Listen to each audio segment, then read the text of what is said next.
Halo para pecinta Suyanto.id, ketemu lagi kita saat ini. Semoga Anda semua sehat walafiat. Ketemu di sebuah channel Suyanto.id adalah sebuah channel untuk berbagi pengetahuan dan belajar sepanjang hayat. Kali ini kita akan membicarakan kelanjutan dari episode yang keempat. Yang ketiga. Ini episode keempat kali ini, maaf. Kemudian yang dibicarakan adalah masih tetap sama, yaitu teacher research, tapi ini sudah mengarah ke lebih spesifik. Metode apa saja yang bisa digunakan untuk melakukan penelitian di bawah payung yang namanya teacher research. Kita sapa dulu tamu kita, yaitu Bapak Profesor Dr. Ali Saukah. Beliau adalah guru besar Universitas Muhammadiyah Kalimantan Timur. Assalamualaikum, Prof. Ali. Waalaikumsalam warahmatullahi wabarakatuh. Apa kabar, Pak Ali? Baik-baik, Pak Yanto. Gimana kabarnya, Pak Yanto? Ya, baik. Walaupun Jogja ditimpa hujan deras sehingga banyak pohon tumbang kemarin, ya. Wah, iya betul tuh. Ya itu mudah-mudahan memang banyak ada hikmahnya lah. Ya, kita harus berdoa supaya Tuhan melindungi kita semua. Nah, amin. Pak Ali, kita akan melanjutkan dalam episode keempat ini adalah mengenai jenis-jenis metodologi untuk melakukan teacher research. Pak Ali, mari Pak Ali.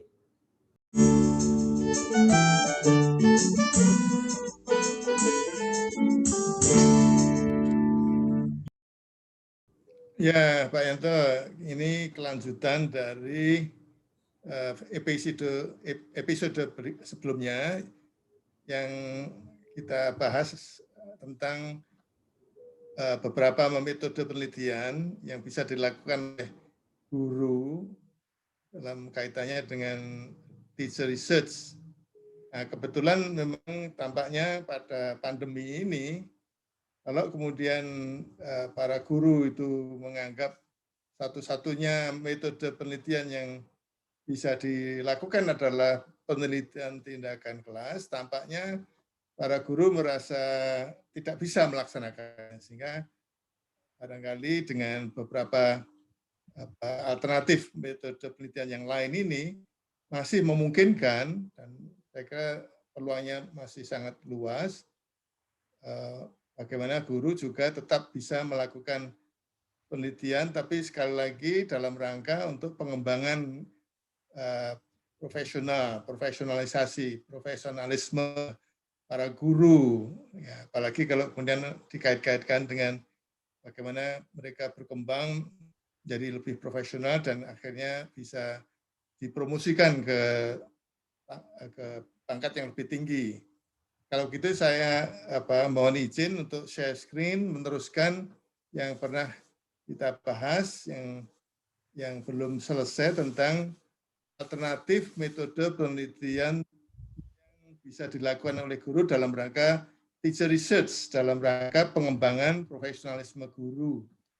Ya. Pak Yanto, saya share. Oke, sudah siap Pak Ali, tinggal klik. Oke.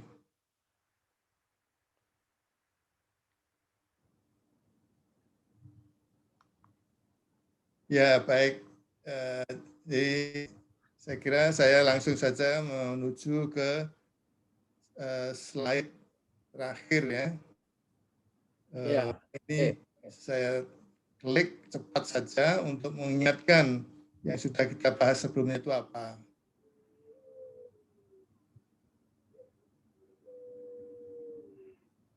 Biar menyegarkan, mengingat kembali yang pernah kita bahas. Nah, yang belum selesai adalah kemungkinan topik penelitian dalam riset pendidik dan bagaimana metode penelitian yang bisa digunakan. Ya. Sebelumnya kita sudah membahas dalam riset pendidik ini, metode penelitian yang bisa dilakukan adalah PTK, itu sudah populer. Kemudian kuasi eksperimen kita sudah bahas, kemudian uji reliabilitas menggunakan tes retest ini termasuk juga penelitian ini. Iya, betul. Menurut definisi yang saya peroleh ini termasuk penelitian, tapi dalam rangka melihat bagaimana dalam sebuah instrumen secara daring itu memang bebas dari praktek percontekan, dilihat dari reliabilitas hasil tesnya. Kemudian juga survei bisa digunakan. Kemudian juga penelitian deskriptif yang juga sudah kita bicarakan. Nah, ini yang belum kita bicarakan. Yaitu apabila topiknya itu pendidik ingin tahu apa yang sebetulnya dilakukan oleh peserta didik selama belajar dari rumah dan apa yang dilakukan oleh orang tua dalam membantu atau mendampingi peserta didik belajar. Saya mengamati ada beberapa sekolah yang punya program kunjungan guru ke rumah. Ya, tapi ini kan sangat terbatas ya, dan bisa juga itu tidak otentik dalam artian kesehariannya seperti apa atau orang tua dalam membantu atau mendampingi peserta didik belajar. Ini tergantung dari usianya. ya. PAUD, SD, SMP, SMA itu sangat beda.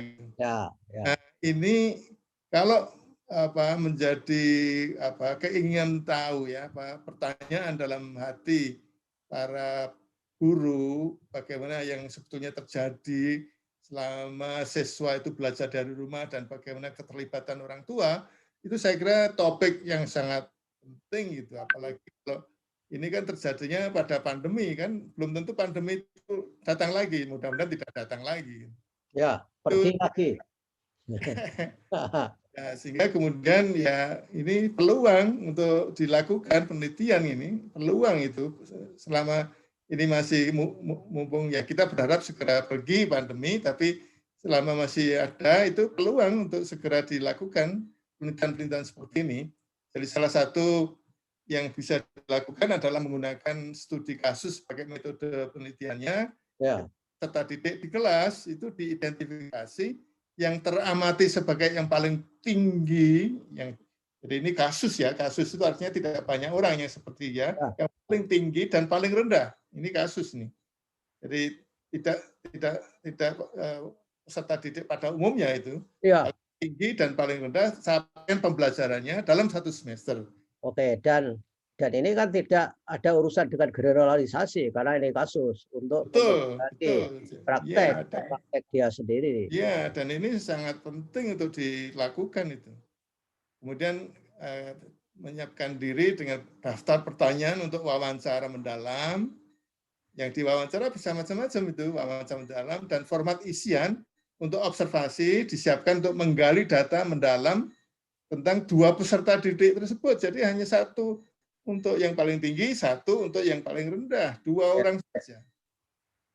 Kemudian observasi bisa juga dilakukan terhadap 2 peserta didik tersebut selama berlangsungnya pembelajaran daring di layar maupun di rumah. Pada waktu di layar bagaimana perilakunya, kemudian dilihat di rumah, tapi kalau di rumah ini harusnya berkali-kali karena kalau hanya sekali itu bisa saja tidak otentik.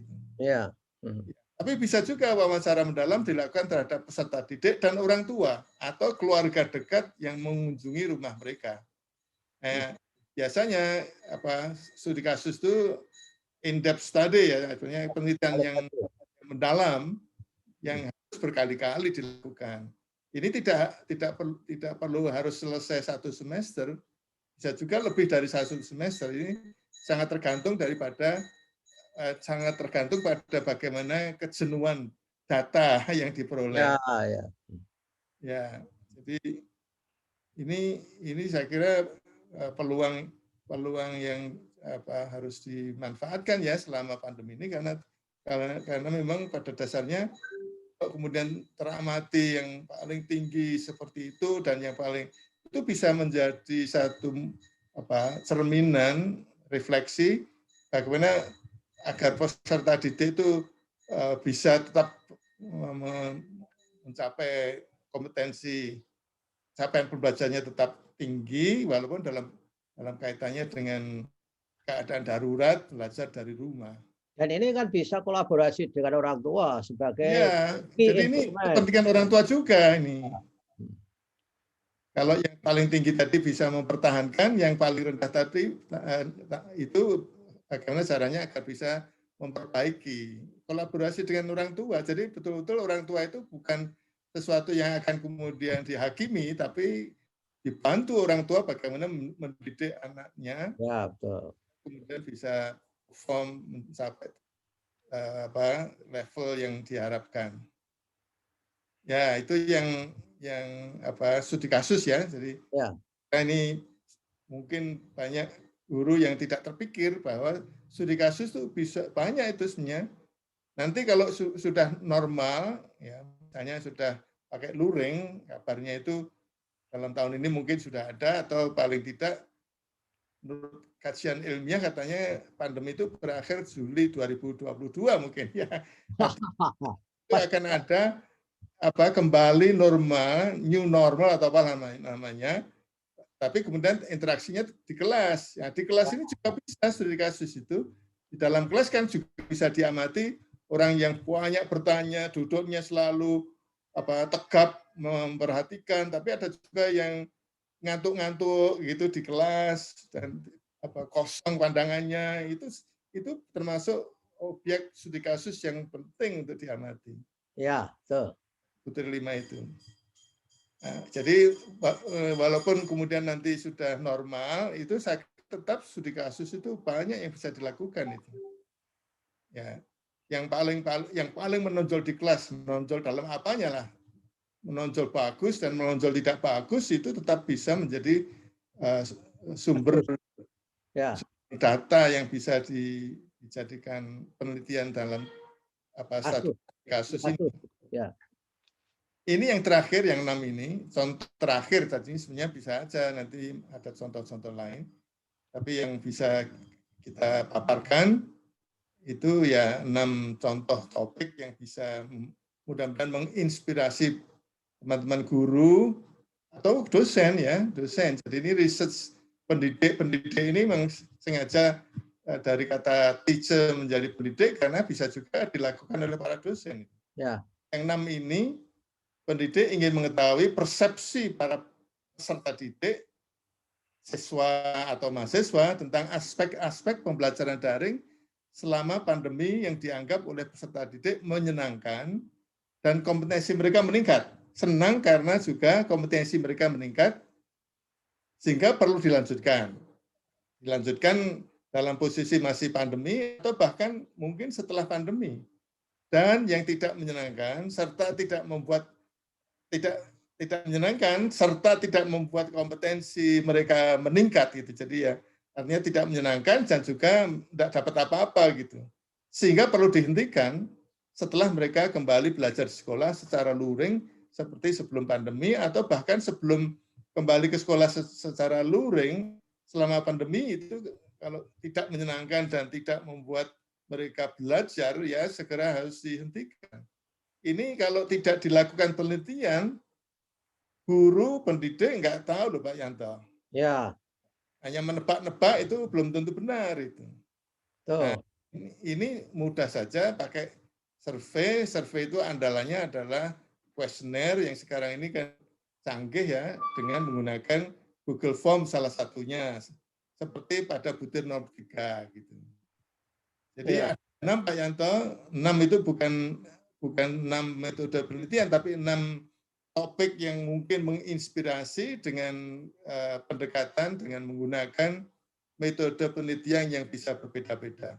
Di luar yang saya paparkan ini masih banyak peluang yang lain, apapun lah. Yang penting kan intinya riset pendidik itu dilakukan oleh guru tentang tanggung jawab mereka sebagai pendidik yang kemudian dipublikasikan atau disebarluaskan. Ya. Bisa mengerjakan sendiri, bisa juga berkolaborasi. Jadi selama itu prinsip itu digunakan, maka metode penelitian apapun sebetulnya bisa Nah, satu lagi mungkin yang perlu saya ingatkan lagi bahwa ini merupakan bagian yang terintegrasi. Ya, melakukan penelitian riset pendidik ini terintegrasi dengan kegiatan mereka mengerjakan tugas-tugas sebagai pendidik. Ya, selama mengajar. Khusus sebagai peneliti. Ya, kalau kemudian mereka akhirnya menjadi peneliti andal, tidak apa-apa. Tapi riset pendidik ini memang dibatasi dalam rangka agar mereka itu bisa menjadi pendidik yang profesional gitu.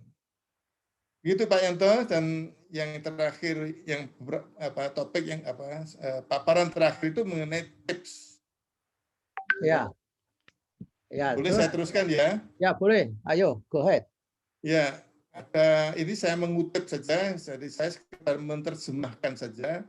Ini kalau memang dari saya itu metode penelitian yang bisa dilakukan dalam riset pendidik itu memang dari saya, topik-topiknya juga dari saya, tapi kalau ini saya ambil dari Borg 2017, nanti referensinya saya tulis juga. Ini bukan Borg and Gale ya, bukan. Ya, Simon Borg. Borg, banyak Borg, Ya. ini Borg. Iya, Simon Borg itu dari orang Inggris ini. Ya.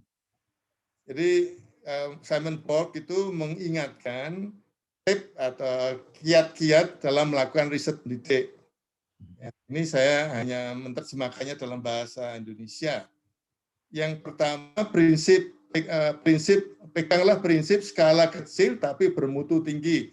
Skala kecil itu ya kelas kita, kelasnya tidak perlu tengok kelas orang lain. Nah, seperti zaman dulu Pak Ali, ada filosofi yang sangat menggelegar di dunia, small is beautiful. Iya, ini cocok saya kira. Cocok ini. Ya, beautiful itu karena bermutu tinggi, Pak Yanto. Jadi bermutu tinggi ini ya memang bisa kemudian hasilnya itu meningkatkan kualitas pembelajaran. Bermutu tinggi ini yang kemudian valid ya, artinya bisa ditanggungjawabkan, saya kira gitu. Itu terjemahan saya itu. Tapi ya, karena kalau yang kecil, skopnya kecil, dalam, itu memang lebih manageable daripada besar. Ya. Itu kuncinya, manageable, dan ya manageable dalam artian juga dia kerjakan sendiri bisa tanpa harus berkolaborasi. Kita harus berpikir kolaborasi dengan banyak guru gitu. Ya, betul. Kolaborasi bagus gitu. Nah, ini saya kira nomor 2 ini pahami kaidah mendasar tentang pengumpulan dan pengolahan data dalam penelitian. Ini ya prinsip-prinsip melakukan penelitian dalam kaitannya dengan bagaimana mengumpulkan dan mengolah data itu berlaku secara umum itu. Jadi ya yang salah satu yang bisa saya sebut adalah pada waktu mengumpulkan dan mengolah data itu tujuannya untuk menjawab pertanyaan penelitian kan gitu. Jangan sampai kemudian tidak ada pertanyaan penelitian tiba-tiba pokoknya mengumpulkan data dan diolah tapi kemudian bingung ini mau diapakan kan gitu. Ya. Itu prinsip dasarnya ya. Ya, ini berlaku untuk semua penelitian saya kira. Iya, betul. Jadi ya artinya memang kemudian guru yang melakukan riset pendidik dalam rangka mengembangkan profesinya sebagai guru itu juga kemudian akan berkembang menjadi peneliti gitu. Jadi ya akan dengan sendirinya berkembang menjadi peneliti karena ada dasar-dasar yang sebenarnya berlaku untuk penelitian-penelitian yang lain gitu. Nah, yang ketiga ini pelajari latar belakang topik yang akan diteliti. Jadi termasuk salah satunya itu setelah terinspirasi oleh topik-topik tadi, mengikuti webinar segala macam, memang guru perlu mengkaji pustaka. Ya, dan ini nggak gampang Pak Ali membuat latar belakang. Karena sering saya bertanya, buat latar belakang itu harus bisa menjawab mengapa, apa bahayanya kalau Anda nggak meneliti hal ini. Kalau bisa menjawab, itu jadi latar belakang saudara. Jadi konteksnya seperti apa, ini juga harus. Tapi kebanyakan bimbingan saya mungkin juga Pak Ali, mahasiswa itu tidak gampang membuat background of the research. Kadang-kadang menginjak-injak latarnya orang lain, bukan latar belakangnya sendiri. Iya. Kalau menurut saya malah mengatakan ya begini Pak Yanto, ini bagian paling sulit dalam sebuah dalam sebuah artikel yang dipublikasikan dalam jurnal secara umum, itu ini paling sulit. Begitu ini selesai, sebenarnya udah selesai semua, tinggal yang lain bergerak gitu saja. Ya. sulit Pak Yanto.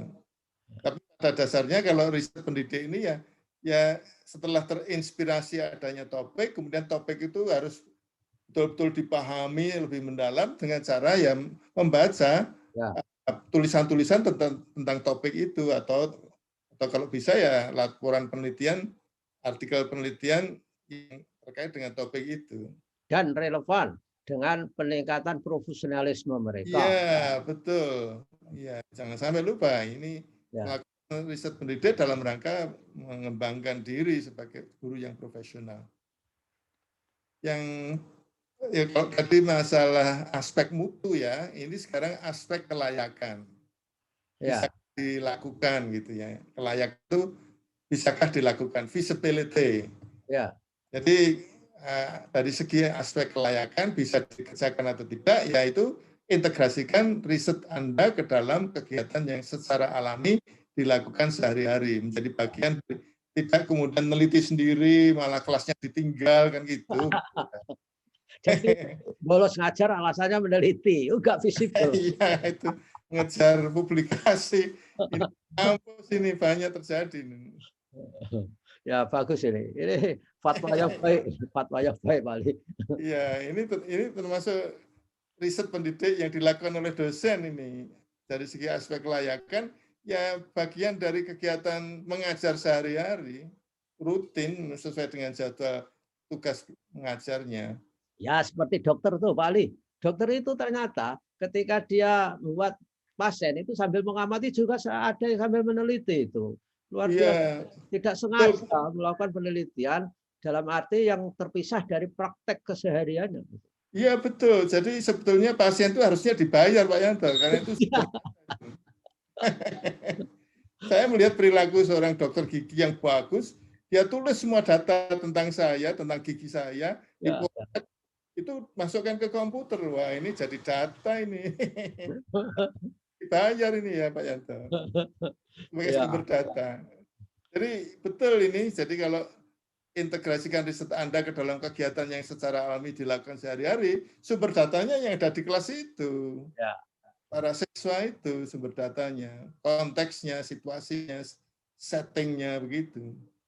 Yang kelima, ingat bahwa dengan melakukan riset pendidik, Anda harus menyediakan waktu tambahan, yaitu tadi, baca buku, riset secara umum, pengumpulan data, analisis data, baca literatur, itu ya memang akan nambahi pekerjaan. Jadi kalau ini kan bisa naik pangkat, tapi kan menjadi lebih profesional, bahkan itu nanti bisa dapat pekerjaan sampingan. Ya, jadi ini persoalannya adalah ada pada curiosity dan komitmen guru kalau ini. Kalau enggak hasil ingin tahunya itu tinggi tentang apa yang menyebabkan dia tidak profesional, saya kira enggak terjadi. Jadi harus menyediakan waktu tambahan dan belum itu ada tambahan income gitu Pak Yanto. Nah, kalau waktu tambahnya itu insentifnya, jadi saudara-saudara itu ada pada ketika risetnya itu menjadi karya, kemudian bisa naik pangkat, nah disitulah. Nah, betul. Jadi sebenarnya kepuasan diri ini harus besar nih, tidak harus kredit poin ya. Nah. Oke, yang keenam, pastikan bahwa rencana riset Anda memang layak untuk dilakukan berdasarkan ketersediaan, salah ketik ini, ketersediaan berbagai sumber. Ya, berbagai sumber yang itu tadi memang pada dasarnya ya konteksnya harus diketahui persis. Jangan sampai kemudian ternyata banyak keterbatasan, mutunya menjadi tidak bagus karena keterbatasan itu gitu. Ya, gunakan yang tersedia itu mengenai misalnya kalau yang tadi saya salah satu kan tentang hasil tes ya. Hasil tes itu ya harus direkam, harus dicatat, betul-betul dihimpun dalam data yang bagus itu. Ya, betul. Ya. Jadi termasuk misalnya bagaimana guru melakukan kegiatan yang sehari-hari menulis catatan harian itu ya. Itu saya kira modal bagus ya untuk kemudian bisa punya data-data yang bisa dimanfaatkan. Oke. Nah, kemudian aspek relevansi. Relevansi, kajilah topik yang menarik para kolega di sekolah Anda dan di sekolah pada umumnya agar kemudian dapat dukungan. Nah, ini maka masalahnya harus genuine, tidak boleh pseudo problem. Ini harus genuine problem ini. Ya. Betul memecahkan masalah profesionalisme guru, bukan bukan masalah yang dibikin-bikin tidak otentik saya kira Pak Ali. Iya, betul. Jadi kalau toh misalnya di PTK itu ada mengidentifikasi masalah, kemudian memecahkan masalah, misalnya, ya itu betul-betul masalah yang mungkin mungkin juga dihadapi masalah itu oleh guru-guru yang lain, dan itu yang kemudian mungkin mempengaruhi mutu yang tidak baik sekolah, gitu misalnya. Itu ya, oke. Sekali. Dan ini akan dapat dukungan ini, dukungan dari kolega, dukungan dari kepala sekolah. Ya, betul. Yang ke-8, fokus pada topik yang praktis yang secara langsung terkait dengan tugas-tugas Anda. Ya, praktis. Jadi memang ini masalah-masalah yang sifatnya praktis yang ada di konteks guru sebagai yang melakukan riset pendidik itu bekerja. Ya, praktis bukan teoritis ya. Ya, berarti praktis untuk dia, tapi itu mungkin kan juga bisa untuk reflective thinking bagi guru lain terhadap misalkan saja untuk mengajar mata pelajaran yang sama, Pak Ali. Ya, betul. Betul, karena pada dasarnya juga mungkin di kelas lain itu guru lain mengajar mata pelajaran yang sama, tapi mungkin masalahnya bisa sama gitu. Ya. Ya, oke, next. Ya. Ke-9, jangan berpikir untuk menjadi peneliti. Kita untuk melakukan riset agar Anda menjadi pendidik yang lebih baik. Ya, ini Ya, jadi kali-kali kita sebut ini.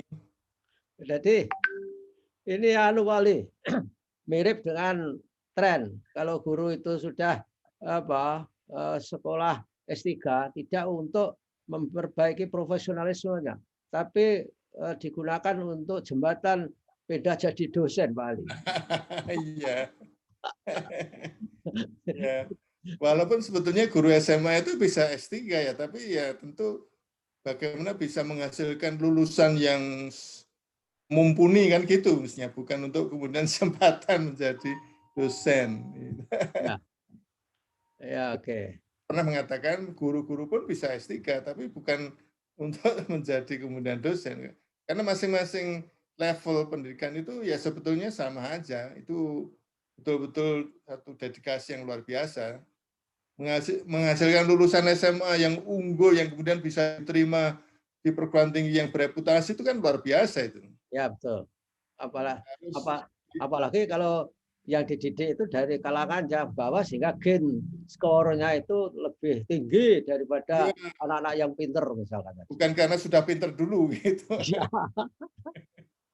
Ya, jadi yang sudah pinter dulu kemudian diajar, kemudian lulusannya jadi pinter ya belum tentu itu ukurannya gain itu sebetulnya. Ya. Itu nomor 9. Kemudian berikutnya itu masalah kolaborasi. Ya, carilah cara agar melakukan riset pendidik sebagai kegiatan kolaborasi. Ini akan bisa menjadi lebih mudah lah atau merasanya nyaman ya, karena kalau ada temennya itu loh. Tentu hasilnya mungkin akan lebih baik. Tapi sekali lagi tidak harus berkolaborasi. Jadi kalau misalnya menjadi riset yang kolaboratif itu akan lebih baik gitu. Tapi sebetulnya memang guru sendirian tanpa kolaborasi memungkinkan untuk melakukan riset pendidik. Ini tidak harus berkolaborasi. Ya, ya. Kalau kolaborasi maka carilah kolega yang kritis yang dapat membantu Anda berpikir untuk mencari terobosan-terobosan. Kritis itu artinya orang yang tidak mudah dibuat senang gitu Pak Yanto. Ya, ya. Serius. Ya, kadang-kadang kritiknya bisa menyakitkan hati, tapi ya memang itu harus dimaklumi itu. kalau punya kolega yang diem saja tidak kritis, malah belum tentu itu bermanfaat loh Pak Yanto. Ya, betul. Kita Ya. lakukan sesuatu, didiamkan saja. Tapi untuk bisa demikian ini memang harus punya apa yang disebut dengan growth mindset. Kalau yang fixed mindset itu nggak suka dikritik. Iya. Tapi Pak Yanto, untuk mencari kolega yang kritis, dia sendiri harus kritis ya Pak Yanto ya. Kalau koleganya kritis, dia tidak kritis, koleganya tidak mau diajak kerjasama. Betul, betul.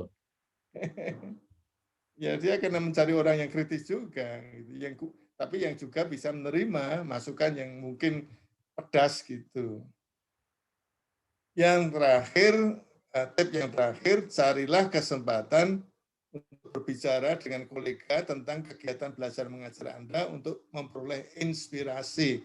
Nah ini perlunya adanya sarasehan, rapat-rapat guru, bicara tentang bagaimana tugas belajar mengajar, ada masalah-masalah yang sering dialami kesehariannya, khususnya dalam kondisi pandemi misalnya seperti sekarang ini.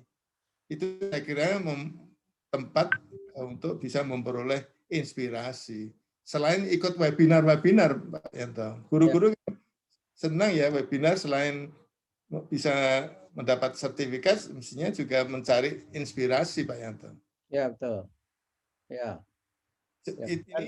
Ini 12 tips itu saya kira penting sekali untuk menambah wawasan dalam kaitannya guru pendidik melakukan riset pendidik. Ini ya.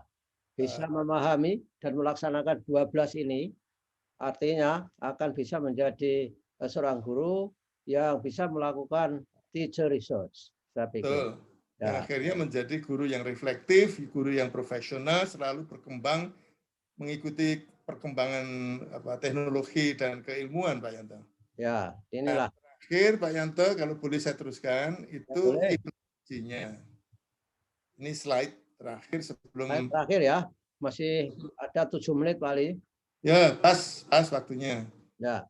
Implikasinya itu yang pertama dari 12 tips tadi, dari segi mutu, jika mutu relevansi kelayakan kolaborasi ditingkatkan, kemungkinan besar riset pendidik akan menjadi pengalaman yang berharga bagi para pendidik dan berpotensi untuk digunakan sebagai kegiatan pengembangan profesionalisme pendidik secara berkelanjutan. Dan ini tidak harus kemudian di dalam satu kegiatan yang sifatnya formal dikendalikan oleh lembaga. Ya. Ya, itu tadi masalah tips tadi itu saya kira perlu sekali diperhatikan. Karena ini kegiatan yang lebih otonom, Pak Ali. Ya, otonom, betul. Ini sendiri aja bisa. Ya. Sendiri saja bisa. Tidak harus dan tidak perlu dana, Pak Yanto. Ya, ya. Dananya, apalagi kalau ada dana dari sekolah misalnya, dari perguruan tinggi yang kemudian bisa mensupport kalau mereka dipublikasikan dalam apalah media gitu. Ya, ya. Nah, riset pendidik berpotensi untuk digunakan sebagai program yang lebih efisien dan efektif dibandingkan dengan program-program pelatihan yang biasa disebut BIMTEK sekarang ini yang selama ini dilaksanakan. Jadi mereka kadang-kadang kalau sudah kembali dari BIMTEK itu ya kembali ke bisnis as usual. Ya. Kambuh lagi. Atau kemudian yang dialami dalam pelatihan itu memang maju, tetapi kemudian kondisi di sekolahnya nggak memungkinkan. Gitu. Ya, beda dengan yang tadi, yang riset pendidik itu kan memang harus menyesuaikan dengan sumber daya yang ada di sekolah. Integrasi dengan kegiatannya belajar mengajar. Ya, betul. Yang terakhir, ini sekali lagi menjadi alternatif metode penelitian untuk peningkatan mutu kinerja pendidik menjadi lebih luas. Saya ingin menggarisbawahi ini tidak hanya terbatas pada penelitian tindakan kelas. Jadi ini mohon tidak dipahami, tidak meniadakan penelitian tindakan kelas, tapi lebih memperluas. Penelitian tindakan kelas kan hanya salah satu di antara metode penelitian dalam teacher research, dalam riset pendidik. Nah ini saya kira poin yang bagus. Begitu Pak Yanto, yang terakhir ini referensi. Jadi kalau Book Simon. Ya, yang utama itu saya ambil dari Simon Borg, Butir 1 dan Butir 2. Kalau yang Burns itu tentang action research. Tapi ini kalau nanti kemudian tertarik bisa saja dipelajari lebih lanjut. Ya. Saya tutup ya share screen-nya. Ya, share screen ya. Oke. Nah, begitulah saudara-saudara, ini sebagai kesimpulan bahwa guru itu jangan cemas bahwa ketika tidak bisa melakukan PTK masih ada alternatif, yaitu teacher research yang metodenya, judulnya, temanya sudah dipaparkan oleh Bapak Profesor Dr. Ali Saubah dalam 1, 2, 3, 4 episode ini. Saya kira begitu, mudah-mudahan para guru bisa mengambil hikmahnya dari berbagai pembicaraan kita. Terima kasih Pak Ali atas kebersamaannya. Minggu depan kita akan... Terima kasih Pak Yanto. Ya, apa minggu depan akan janji apa kepada para guru kira-kira? Ya, nanti kejutan aja lah. Ya, nanti kita bicarakan. Tetap ikuti suyanto.id dan jangan lupa subscribe supaya bisa mendapatkan video yang pertama untuk Anda semua dan akan menyampaikan berbagai info aktual tentang pendidikan. Terima kasih Pak Ali. Assalamualaikum warahmatullahi wabarakatuh. Waalaikumsalam warahmatullahi wabarakatuh. Terima kasih.